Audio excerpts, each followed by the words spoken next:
मयूर जानी ऑफिशियल हमारे इस मंच पर मैं आरिफ आलम आप तमाम का बहुत स्वागत करता हूं। आज अहमदाबाद के लाल दरवाजा इलाके में मौजूद हैं और हमारे पीछे आप देख सकते हैं कि अहमदाबाद की मशहूर व मारूफ सिद्दी सैयद की जाली वाली मस्जिद है, या यूं कहा जाए कि इस मस्जिद के नाम से ही अहमदाबाद शहर मशहूर है, तो इसमें भी कोई बुराई नहीं होगी।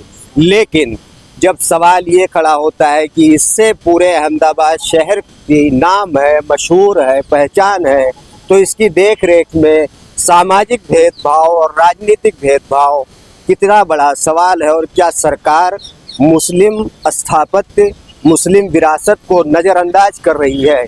इसी मामले पर बातचीत करेंगे और क्या कुछ हकीकत है सामाजिक कार्यकर्ताओं से जानेंगे। हमारे साथ में अहद भाई है, जो बीते दिनों यहाँ पर जब पार्किंग का मसला हुआ था उसको लेकर इन्होंने आवाज़ उठाया था और बहुत सारे कागजी कार्रवाई भी की थी, उन्हीं से जानते हैं। ऐसा है, पूरा मामला क्या था और इसकी शुरुआत कहाँ से? मामला तो ये था कि 1 तारीख के दिन यहाँ पे गाड़ी पार्क हुई थी। गाड़ी पार्क होने के बाद आप लोगों को नेक्स्ट डे हमने यहाँ के बाइट दी। फिर मैंने सोचा कि बाइट दे दी, आवेदन हो गया, लेकिन कंप्लेन करनी चाहिए। Archaeological survey of India, national monument authority, वहाँ पे मैंने कंप्लेन करी। वो कंप्लेन के बाद 6 तारीख के दिन आर्कोलॉजिकल सर्वे ऑफ इंडिया ने एएमसी को नोटिस दिया। 100 मीटर के अंदर काम करने के लिए आपके पास परमिशन है या नहीं, उसके लिए उनको वक्त दिया कि आप हमें कॉपी दीजिए। लेकिन एएमसी के पास अफसोसनाक बात यह है कि कोई परमिशन थी नहीं, तो उन्होंने वहाँ कोई परमिशन पेश की नहीं। उसके बाद 11 तारीख के दिन आर्कोलॉजिकल सर्वे ऑफ इंडिया ने वापस से एएमसी को नोटिस दिया कि आप हमें जो कॉम्पिटेंट अथॉरिटी की परमिशन है उसकी कॉपी दो। लेकिन उसके बाद भी उनके पास कोई परमिशन नहीं थी, उन्होंने कॉपी नहीं दी, तो भी गैर कानूनी तरीके से यहाँ काम चालू था। 12 तारीख के दिन एएसआई के ऑफिसर ने कारंज के इंस्पेक्टर को लिखित में कंप्लेन दी कि भाई इनके पास 100 मीटर के अंदर काम करने की परमिशन नहीं है, उसके बावजूद भी ये लोग काम करते हैं।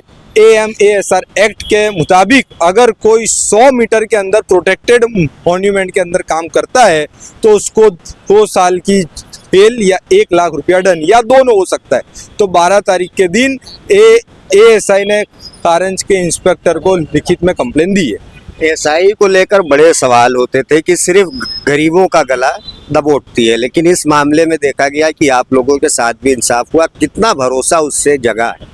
नहीं, ये बात तो है कि अगर आप फॉलो अप तो लोगे और अगर कायदे कानून के दायरे में अगर आप काम करना चाहते हो और वो इश्यू पे तुमको लगे रहना पड़ेगा। एक बार आरटीआई करके या एप्लीकेशन करके खामोशी से बैठने वाला काम नहीं हुआ, बार बार तुमको जाना पड़ेगा।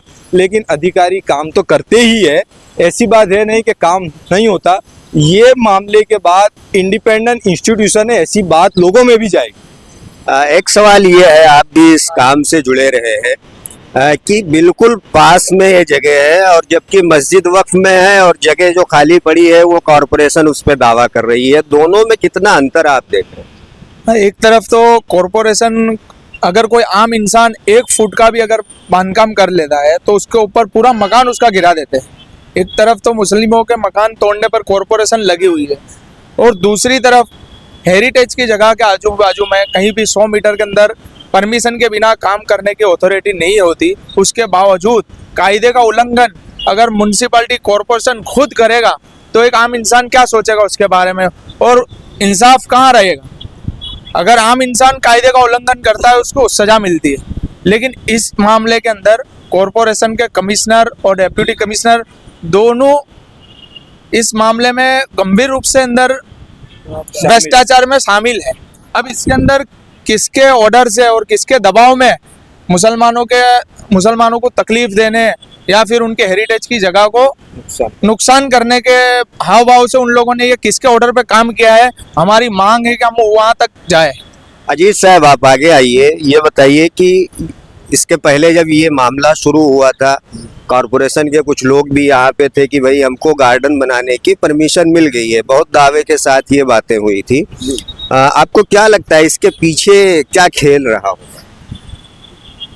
जी, इसके पीछे किसका खेल दिया होगा वो तो लास्ट वाली वीडियो में आपको पता चल ही गया था। जब से पहले जब हमने बात करी थी और कितने लोगों ने यहाँ पे आके विजिट करी थी, जो यहाँ पे बजट दिया था। हम उसका नाम आपको अभी तो बोलना नहीं चाहते आपके चैनल पे, बाकी इंशाल्लाह बहुत जल्द उसका नाम आपके सामने भी आएगा और वो लोग भी सामने आएंगे जो ये भ्रष्टाचार में शामिल है, जो ये मस्जिदों की और दरगाहों की जमीनों का जो सौदा कर रहे हैं, उसमें कई हद तक तो हमारे वहाँ के भी मुनाफिक है जो खुल के सामने नहीं आएंगे। बाकी इंशाल्लाह हम कोशिश करेंगे कि उसको खुल के सामने लाया जाएगा।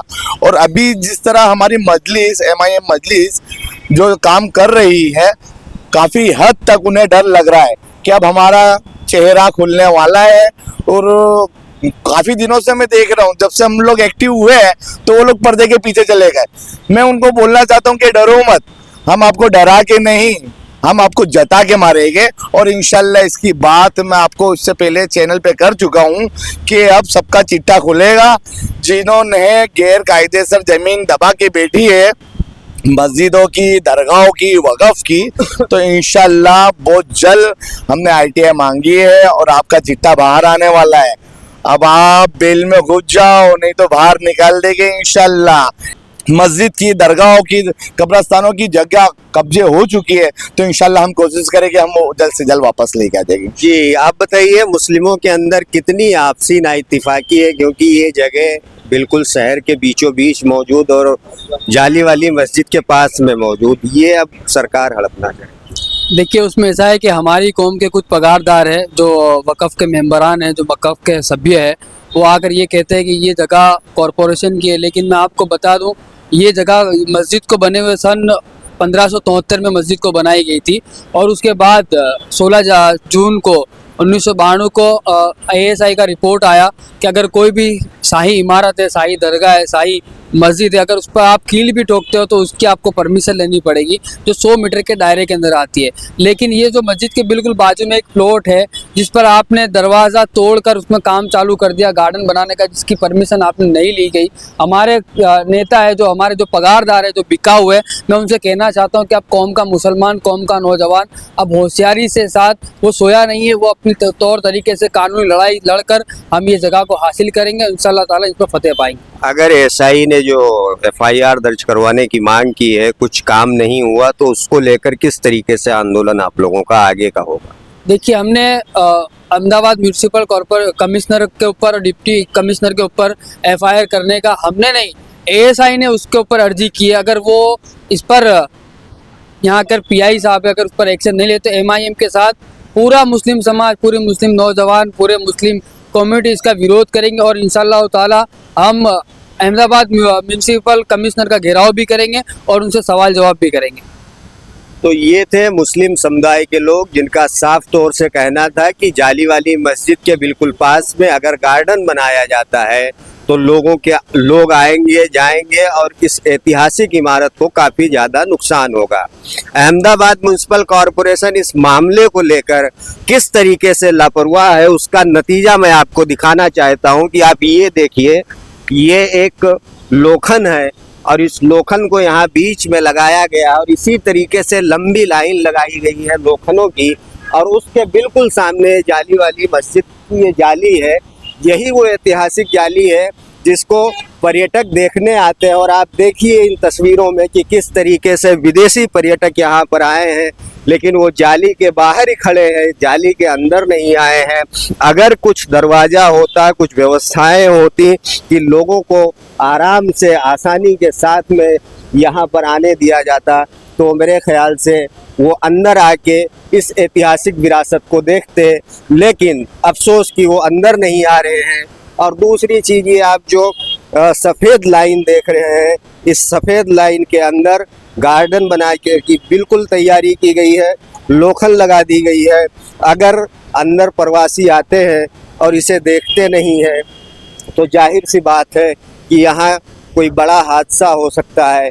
इसीलिए एक बार फिर से वही सवाल खड़ा होता है कि क्या AMC मुस्लिम विरासतों को बचाने में दिलचस्पी नहीं दिखा रही है? अगर दिखा रही है तो इस ऐतिहासिक विरासत